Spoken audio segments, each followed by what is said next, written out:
Hey guys, welcome back to the channel. In today's video, I will be talking about what has probably become my favorite gear item over the last year, and that is my Superior Wilderness Designs backpack. Last year I did a video around July of 2018 where I went through all of my ultralight backpacking gear. I'll link that video somewhere up here. I had a lot of positive feedback when I made that video and a lot of requests for a review on the Superior Wilderness Designs backpack. I don't see a lot of videos on YouTube about this backpack, so I thought it'd be really informative for you guys. I'll do some close-ups in the video, show you guys some B-roll, and tell you about some of the features which I love about this pack. I had this pack custom made around spring of 2018, about a year ago. I contacted Brandon at Superior Wilderness Designs and essentially told him that I wanted a lighter version of my Hyperlight Southwest 3400 backpack. If you guys happen to own this pack or have seen one of these on the trail, you might recognize that these two packs have quite a bit in common. So without further ado, let's go ahead and get into it. First thing these two packs have in common is that they are made from a white DCF or Cuban fiber fabric. I had this fabric custom ordered through Brandon at Superior Wilderness Designs. If you go to their website, they currently offer the pack in a black Cuban fiber, but I prefer the white Cuban fiber simply because it provides an overall cleaner look and allows the contents to be much more easily seen inside. The fabric which I use for this pack is identical to the fabric that is used on the Z-Packs Arc Blast and other packs, and it's a Cuban polyester hybrid, which is a 2.92 ounce per square yard variant. I had the bottom of the pack reinforced with a double layer of this fabric just to give it a little bit more durability. The pack comes in at 20.8 ounces, which I think is pretty incredible given the fact that it has an internal frame. In case you guys are wondering, that's pretty much the exact same weight as the Z-Packs Arc Blast, which comes in at 21 ounces, and it's about 10 ounces lighter than the Hyperlight Southwest 3400 backpack, which I also currently own. In terms of volume, this pack is 40 liters inside the pack, plus another 10 liters for the outside pockets, which gives me about 50 liters in total volume, which I think is about perfect for long distance ultralight backpacking. As far as accessories go, I've added a couple of pouches to the shoulder straps, including the Z-Packs shoulder pouch pocket, which I got off my Z-Packs Arc Blast, and this water bottle pocket, which I had custom made by Brandon at Superior Wilderness Designs, which generally holds a 750 milliliter Life Water or Smart Water bottle. I really like this system because it allows me to grab water one-handed without having to reach back into my pack, which I always found really annoying.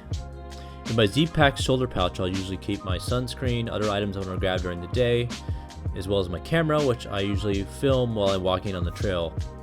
The weight of the camera helps to balance out some of the water weight on the other shoulder strap and helps lighten the load by taking some of the weight off my back. The hip belt on the pack comes with these attachment points, which I've used to zip tie my Z-Packs Arc Blast hip belt pouches, which I find really easy to grab snacks and other items from throughout the day. The shoulder pouches and the hip belt pouches allow me to create a really modular system, which allows me to add or subtract pouches depending on how I want to configure the pack, and also allows me to remove them in case I want the pack to be a little bit more streamlined. Here I have a close-up of how the zip ties are attaching the hip belt pouches to the hip belt. If you guys haven't used these Z-Packs hip belt pouches, you should definitely give them a try. They have a waterproof zipper on the top, which allows you to access the pouch really easily one-handed, and they have lots of volume, which allows you to store lots of stuff while you're hiking on the trail. These days, hip belt-less packs are becoming increasingly popular, but I do personally prefer a hip belt simply because it allows me to stabilize the load, as well as to store items around my waist, which is near my center of gravity. I had the side pockets on the side of the pack made from Dyneema X hardline fabric, which is essentially the same fabric on my Southwest 3400 backpack. These pockets are large enough in volume for me to fit my ever new 900 milliliter pot, as well as a water bottle on the opposite side with my Catadine B free filter, my tent stakes, gorilla pod, and other items I want to grab during the day. The side of the pack has this elasticized shock cord material that allows me to cinch down the pack if necessary, and the top closure is simply a single buckle and a strap that goes across, which I find to be super effective. This is in keeping with the pack's overall minimalist design, meaning that there's nothing really extra on the pack that one doesn't really need. One thing I wish I had built into the pack from the very beginning is a side top-down compression system, kind of like on my Hyperlight pack, and I later added a buckle and attached it to the side of the pack so I could have the top cinched down as close as possible. These buckles actually came in handy on the Colorado Trail last year in 2018. When I was hiking, when I started the trail at Twin Lakes, I actually left behind my sternum strap in my sister's car and had to take one of these straps off and use it as a sternum strap. This goes to show, I think, that when you're backpacking, you kind of have to always be inventive and think of ways to modify your gear when something doesn't really work out right.